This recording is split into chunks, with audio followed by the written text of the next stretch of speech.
कहानी का नाम है bride of the mafia king. चलिए फिर कहानी शुरू करते हैं। मालाबार हिल, मुंबई।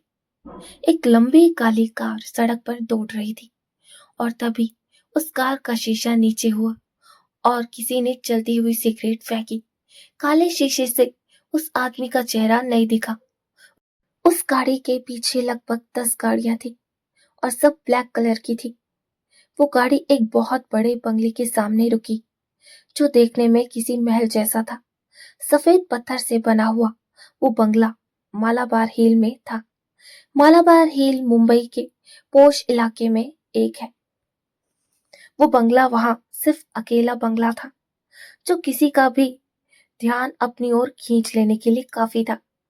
गाड़ी उस महल जैसे विला के अंदर गई और उसके ऑटोमेटिक दरवाजे खुद खुल गए।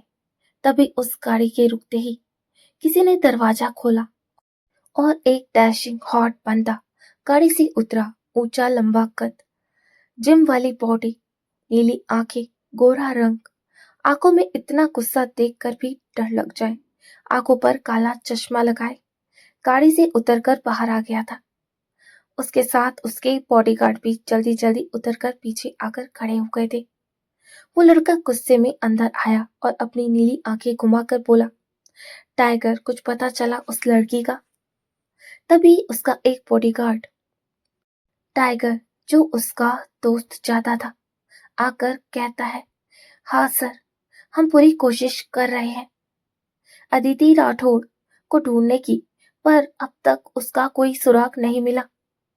तभी वो लड़का गुस्से से अपनी नीली आंखों में नफरत लाकर कहता है, एक काम ढंग से नहीं होता है टाइगर तुमसे। तुम कितने खास हो मेरे, और तुमसे अभी तक उसको ढूंढा नहीं गया। तुम भी ये बकवास बात कर रहे हो। पिछले साल से और लोग कहते आ रहे हैं अभिराज अदिति को पिछले सालों से ही ढूंढ रहा था, लेकिन अब तक कोई सुराग नहीं मिला था। आखिर कौन सी दुनिया में चली गई वो लड़की जिसको आज तक मैं नहीं ढूंढ पाया? आखिर कब तक ये सब चलेगा? उस आदमी की नीली आंखें इस वक्त जल रही थी, जिसको देखकर सबको डर लग रहा था, क्योंकि वो जानते थे उनके मालिक का गुस्सा कैसा है। लेकिन एक गार्ड, जिसका नाम टाइगर था, वो अभिराज के पास आया और थोड़ा डर कर बोला, सर, हम ढूंढ लेंगे मिस अदिति को, आप प्लीज फिक्र मत करिए। तभी किसी का कॉल आता है और उस लड़के की मुस्कान गहरी हो जाती है। अभिराज के चेहरे पर एक शातिर मुस्कान, और वो हंसकर कहता है, अब कहाँ जाओगी तुम मिस अदिति राठौड़? अब तुम्हें इस माफिया से कोई दुनिया की ताकत नहीं बचा सकती। आ रहा हूं मैं तुम्हारी जिंदगी में। अभिराज ने ये कहकर टाइगर को देखा। मुझे उसकी डिटेल्स चाहिए अभी। Okay sir. टाइगर भी अभिराज की बात सुनकर धीरे से बोला। इतना कहकर अभिराज के चेहरे पर एक शातिर मुस्कान आ गई थी। मुंबई वाशी। सूरज की किरणें उसके चांद से चेहरे पर पड़ रही थी। अदिति अपनी आंखें मलती हुई उठी। उसने उठकर अपने लंबे घने बालों का चूड़ा बनाया और पैरों में स्लीपर डालकर खिड़की से पर्दा हटाया और किचन में जाकर चाय का पानी रखने लगी। आगे की कहानी सुनने से पहले आप अदिति राठौड़ के बारे में जान ले। अदिति अपने माँ बाप की इकलौती और लाडली बेटी है, जो पेशे से डॉक्टर और कम उम्र में बहुत ज्यादा कमा चुकी है। अदिति एक दम नरम दिल इंसान है, जिसके चेहरे से ही मासूमियत झलक जाती है। इतनी ज्यादा खूबसूरत होने के बाद भी कोई घमंड, कोई एटीट्यूड नहीं। सबकी मदद करने वाली और सबको प्यार देने वाली। लाखों मरीजों का इलाज फ्री में कर चुकी है। दूसरे शब्दों में कहे तो गरीबों के लिए भगवान है। दूध सा गोरा रंग, ब्राउन बाल, जेल सी भूरी आंखें, लंबा कद। देखने वाला एक बार मुड़कर जरूर देखे। क्या ऐसी लड़की की दुश्मनी हो सकती है अदिति हमारे माफिया के साथ? ये तो आपको आगे ही पता लगेगा। अदिति अपने माँ बाप के साथ मुंबई में रह रही है। चलिए अब चलते हैं आगे। अदिति अपनी चाय का मग लेकर नीचे आई। तभी उसकी माँ प्यार से बोली, अरे अदिति बेटा, तुम आज जल्दी उठ गई। हॉस्पिटल तो देर से जाती हो तुम। माँ, आज कोई मीटिंग है तो जल्दी जाना पड़ेगा। और हाँ, हो सकता है आने में भी लेट हो जाए, क्योंकि ये नहीं पता कौन सी मीटिंग कब आ जाए। चलिए माँ, मैं लेट हो रही हूँ। ये कहकर अदिति अपनी चाय खत्म करके ऊपर आ गई और तैयार होने लगी। अदिति की माँ भी नाश्ता लगाने में बिजी हो गई। तभी अदिति के पापा मनोज राठौड़ अखबार लेकर लॉन में बैठते हुए बोले, श्रीमती जी, हमारी बेटी नहीं दिख रही आज। वैसे तो इस टाइम तक आ जाती है। अदिति की माँ ने बड़े प्यार से कहा, आपकी डॉक्टर साहिबा को हर वक्त काम रहता है, इसलिए जल्दी उठ गई थी। उसकी मीटिंग है आज हॉस्पिटल में। तभी अदिति व्हाइट नगों वाला लॉन्ग कुर्ता पहने और नीचे ट्राउजर पहने सीढ़ियों से नीचे आई। अदिति बहुत प्यारी लग रही थी। उसकी माँ ने दूर से ही उसकी नजर उतार ली। अरे, मेरी बच्ची कहाँ जा रही है इतनी जल्दी में? नाश्ता तो लेकर जाओ। मनोज जी ने अदिति को भागते देख चिल्लाकर कहा, नहीं पापा, मैं ऑलरेडी लेट हो चुकी हूँ, जल्दी निकलना है। ये कहकर अदिति जल्दी जल्दी बाहर आ गई और अपनी स्कूटी पर बैठकर निकल गई मुंबई सिटी हॉस्पिटल। अदिति जब हॉस्पिटल के अंदर आई तो देखा वहां काफी चहल पहल थी। तभी उसने अपनी बेस्ट फ्रेंड सिया और मान्या से पूछा, आज कुछ स्पेशल है क्या हॉस्पिटल में? मान्या कुछ सोचकर बोली, पता नहीं यार, सुना है कोई बहुत बड़ा बिजनेसमैन आ रहा है, इसलिए डेकोरेशन वगैरह हो रही है। यार, इनका रोज का हो गया, आए दिन किसी को भी बुला लेते हैं, फिर झूठी स्पीच एंड ऑल। इस सिन्हा बुड्ढे ने दिमाग खा लिया हमारा। एक तो रोज मीटिंग कौन कराता है bro? I am just dam.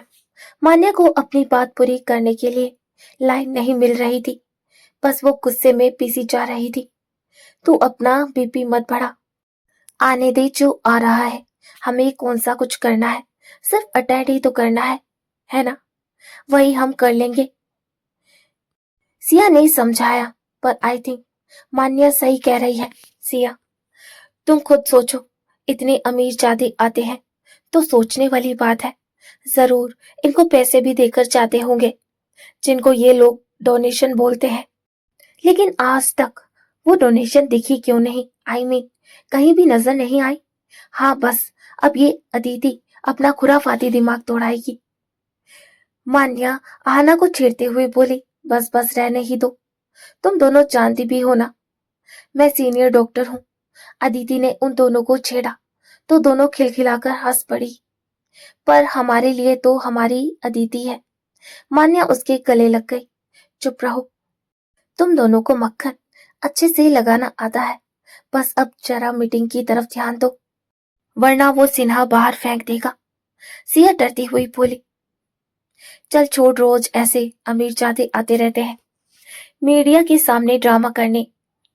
चलो, हमें देर हो रही है मीटिंग के लिए। ये कहकर अदिति आगे बढ़ गई और वो दोनों भी उसके साथ साथ चली गई। तभी हॉस्पिटल के बाहर 4 गाड़ियां आकर रुकती है, ब्लैक कलर की वो गाड़ियां जिन पर एक साइन बना था, AS अभिराज सिंह। गाड़ियों की आवाज सुनकर सब अवेयर हो गए और होती है एंट्री हमारे हीरो की, अदिति की लाइफ में। अभिराज की गाड़ी से उतरने से पहले हॉस्पिटल के बाहर भीड़ जमा हो गई। लड़कियों की लाइन लग गई थी, क्योंकि वो हॉस्पिटल के साथ साथ एक कॉलेज भी था।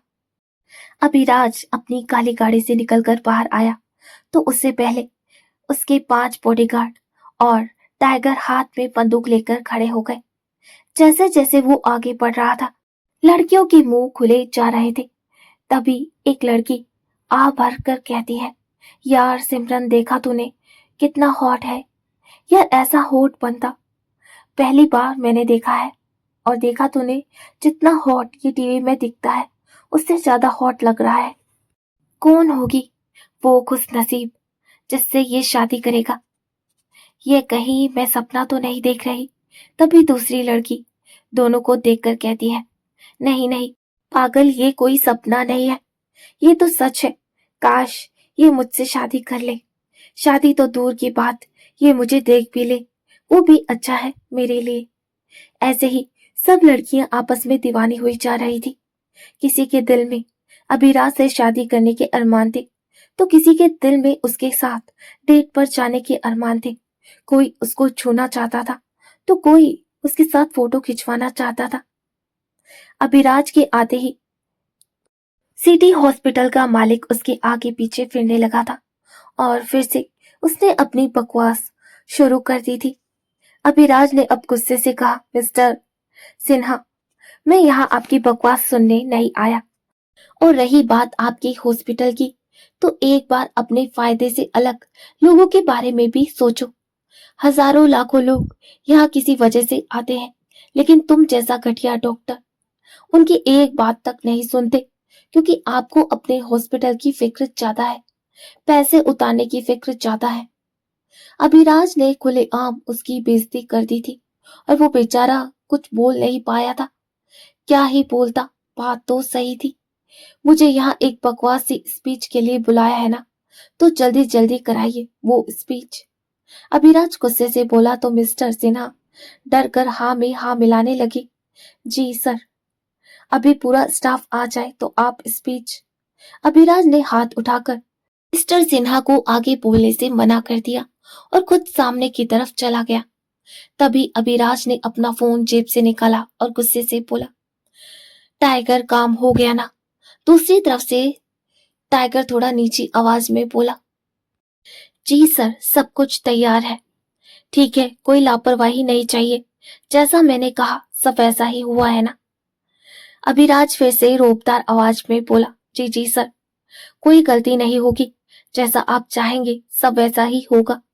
ओके, ये कहकर अभिराज ने फोन काट दिया।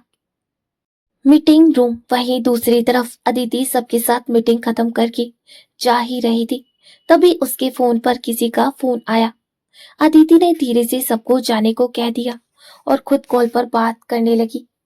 सिया और मान्या ने उससे पूछा भी, लेकिन वो जरूरी फोन कहकर बात टाल गई। सिया और मान्या उसको जल्दी आने को बोलकर चली गई थी। अदिति बात ही कर रही थी, तभी एकदम मीटिंग रूम की लाइट बंद हो गई। अदिति ने आसपास देखा, अरे ये क्या हो गया? लाइट का स्विच ढूंढती हूँ। अदिति ये सोचते हुए स्विच की तरफ बढ़ी, लेकिन लाइट का स्विच ढूंढने के बाद भी लाइट नहीं जली थी। पावर कट तो नहीं हुआ ना? अदिति खुद से बोली। अब अदिति डरने लगी थी, क्योंकि अदिति भले ही बड़े बड़े ऑपरेशन करती हो, भले ही सर्जरी करती हो, पर थी तो नाजुक लड़की, अंधेरे से डरने वाली। अदिति डर के मारे कांप रही थी कि तभी कोई बहुत तेजी से उसको अपनी तरफ खींचता है और अदिति संभल नहीं पाती, उसके सीने से जा लगती है। अदिति को अपने करीब किसी अनजान शख्स की महक आती है, तो वो उससे दूर होते हुए बोलती है, कौन हो तुम?